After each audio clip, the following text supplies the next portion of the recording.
அனைவருக்கும் வணக்கம். நம்ம daily prelims and mains point of வியூல கரண்ட் அஃபேர்ஸ் ஆர்டிகல்ஸ் பார்க்குறோம். இன்னைக்கு என்ன இம்பார்ட்டன்ட் ஆர்டிகல்ஸ் இருக்கு அப்படிங்கிற பார்ப்போம்.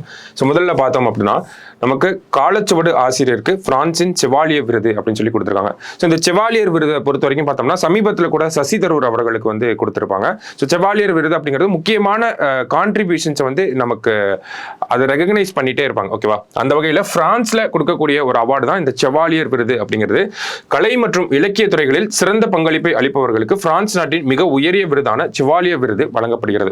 அந்த வகையில இந்த காலச்சுவடு அப்படிங்கிறது ஒரு பதிப்பகம். ஓகேங்களா? அந்த பதிப்பகத்தின் ஆசிரியரா இருக்கக்கூடிய நம்ம கண்ணன் சிதம்பரம் அவர்களுக்கு தான் வந்து இந்த செவாலியர் விருது அப்படிங்கிறது இப்போ வழங்கப்பட்டிருக்கு. அந்த கண்ணன் சிதம்பரம் அவர்கள் வந்து எங்க இருக்கார் அப்படின்னு பார்த்தோம்னா இந்த காலச்சுவடு பதிப்பகத்தோட ஆசிரியரா வந்து நமக்கு இருக்கார். சரிங்களா? ஸோ அதை தான் நம்ம முதல் செய்தியில் அவார்ட்ஸ் அப்படிங்கிற அந்த தலைப்பு கீழே பார்க்குறோம். அடுத்தது பார்த்தோம்னா அரசு இலவச செயற்கை கருத்தரிப்பு மையம். ரொம்ப முக்கியமான ஒரு விஷயம் என்ன அப்படின்னு பார்த்தோம்னா நாட்டிலேயே முதல் முறையாக சென்னை எழும்பூர் அரசு மகப்பேறு மருத்துவமனையில் இலவச செயற்கை கருத்தரிப்பு மையம் மற்றும் பிரசவ வளாகம் தொடங்கப்பட்டது அப்படிங்கிறத கொடுத்திருக்காங்க. ஓகேங்களா? சோ இந்த ஆர்டிபிஷியல் இன்செமினேஷன் அதெல்லாம் பேஸ் பண்ணி இருக்கக்கூடிய ஒரு சென்டரை எங்க ஓபன் பண்ணியிருக்காங்கன்னா எழும்பூர் எக்மோர்னு சொல்லக்கூடிய அந்த அரசு மருத்துவமனையில் வந்து ஓபன் பண்ணியிருக்காங்க. ஸோ எதற்காக இது ஒரு முக்கியமான விஷயமா பார்க்குறோம் அப்படின்னா அதனுடைய தேவைகளை வந்து நமக்கு கொடுத்துருக்காங்க. ஓகேவா?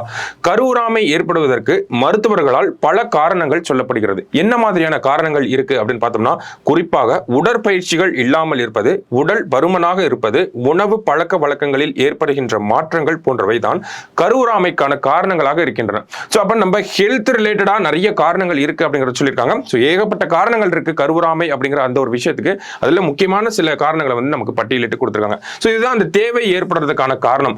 முக்கியமான இன்னொரு காரணம் என்ன அப்படின்னு பார்த்தோம்னா உலக சுகாதார மையம் இன்றைக்கு இந்தியாவில் கருத்தரிப்பின்மை பாதிப்பு என்பது 25 வயதிலிருந்து 45 வயதுக்குட்பட்ட மகளிருக்கு 3.9% இருப்பதை உறுதிப்படுத்தியுள்ளது அப்படின்னு சொல்லியிருக்காங்க. அப்ப WHO நமக்கு ஒரு ஸ்டாட்டிஸ்டிக்ஸ் சொல்றாங்க. என்ன ஸ்டாட்டிஸ்டிக்ஸ் அப்படின்னு பார்த்தோம்னா ஏஜ் லிமிட் 25 to 45 இருக்கவங்களுக்கு அந்த கருவுறாமை அப்படிங்கிற அந்த விகிதத்தை பார்த்தோம்னா நமக்கு 3.9% இருக்கு. அதுவும் தமிழகத்துல இப்படி ஒரு பெர்சன்டேஜ் இருக்குன்றத நம்ம சொல்றாங்க.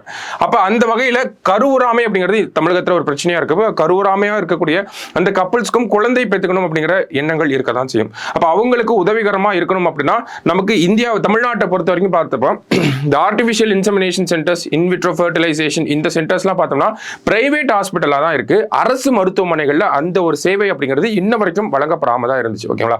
சோ அந்த வகையில பார்க்கறப்ப ரொம்ப முக்கியமான ஒரு விஷயமா இருக்கு. அரசு மருத்துவமனையில இலவசமாக தமிழக அரசாங்கம் இதை பண்ண போறாங்க.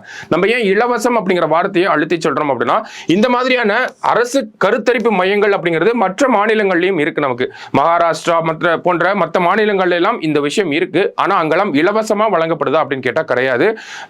ஏறக்குறைய பார்த்தோம்னா 10 லட்சம் அளவுக்கு செலவாகக்கூடிய ஒரு அரசு சேவையா தான் மற்ற மாநிலங்கள்ல இருக்கு. அந்த ஒரு வகையில பாக்குறப்ப தமிழக அரசாங்கம் எவ்வளவு செலவானாலும் பரவாயில்ல அதை மக்களுக்கு இலவசமாக தான் கொடுப்போம் அப்படின்னு சொல்லி இலவசமா தொடங்கி வச்சிருக்காங்க. எங்க அப்படின்னு பார்த்தோம்னா எழும்பூர் அரசு மருத்துவமனையில.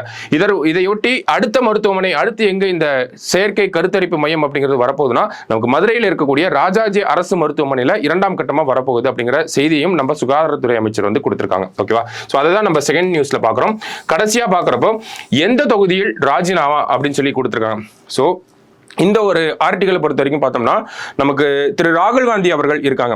அவரை பொறுத்த வரைக்கும் பார்த்தோம்னா 2 தொகுதியில வந்து போட்டியிட்டு வெற்றி பெற்றிருக்கார். என்னென்ன தொகுதிகள் அப்படின்னு பார்த்தோம்னா ரேபர்லி அப்படின்னு சொல்லக்கூடிய உத்தரப்பிரதேசத்தில் இருக்கக்கூடிய ரேபர்லி அப்படிங்கிற தொகுதி மற்றும் கேரளாவில் இருக்கக்கூடிய வயநாடு அப்படிங்கிற இந்த 2 தொகுதிகளில் போட்டியிட்டு அவர் வெற்றியும் பெற்றிருக்கார். அப்ப ஒரு மக்களவை எம்பியா இருக்கக்கூடிய ஒருவர், ஓகேங்களா, மக்களவை உறுப்பினராக இருக்கக்கூடிய ஒருவர் வந்து 2 தொகுதியில பிரதிநிதித்துவப்படுத்த முடியுமா அப்படின்னு கேட்டா முடியாது. ஏதாவது ஒரு தொகுதியை தான் அவரால் பிரதிநிதித்துவப்படுத்த முடியும். ஓகேவா?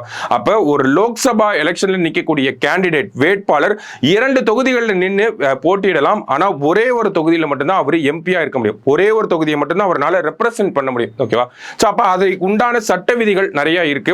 சோ அதெல்லாம் தான் இந்த ஒரு ஆர்டிகல்ல பார்க்க போறோம். சோ அப்ப நமக்கு தெரிஞ்ச விஷயம் ஒரு வேட்பாளர் 2 தொகுதிகளில் போட்டியிடலாம் அப்படிங்கிறது. ஓகேங்களா? அப்ப இந்த விஷயம் எந்த சட்டத்தில் சொல்லப்பட்டிருக்கு அப்படின்னு பார்த்தோம்னா நமக்கு ரெப்ரசன்டேஷன் ஆஃப் பீப்புள்ஸ் ஆக்ட், அதாவது மக்கள் பிரதிநிதித்துவ சட்டம் 1951 அதுல செக்ஷன் 33 7 அப்படிங்கிற இந்த செக்ஷனுக்கு கீழே என்ன சொல்றாங்க அப்படின்னா நமக்கு ஒரு வேட்பாளர் 2 தொகுதிகளில் போட்டியிடலாம் அப்படின்னு சொல்றாங்க. இதுலயும் குறிப்பா பார்த்தோம்னா 1996 வரைக்கும் பார்க்கிறப்போ நமக்கு ஒரு வேட்பாளர் பல தொகுதிகளில் இருந்து போட்டி போடலாம். ஆனா 1996ல மக்கள் பிரதிநிதித்துவ சட்டத்துல ஒரு திருத்தத்தை கொண்டு வராங்க, ஒரு அமெண்ட்மெண்ட் கொண்டு வராங்க. அந்த அமெண்ட்மெண்ட்ல என்ன சொல்றாங்கன்னா, இந்த 7 அப்படிங்கிற உட்பிரிவை சேர்க்கிறாங்க. அந்த 7 அப்படிங்கிற உட்பிரிவு என்ன சொல்லுது அப்படின்னு பார்த்தோம்னா, ஒரு வேட்பாளர் பல தொகுதிகளில் இருந்து போட்டியிட முடியாது, ஒரு வேட்பாளர் 2 தொகுதிகளில் இருந்து மட்டும் தான் போட்டியிட முடியும் அப்படின்னு சொல்லக்கூடிய சட்டப்பிரிவு தான் இந்த representation of people's act 1951 section 33ல 7 அப்படிங்கிறது.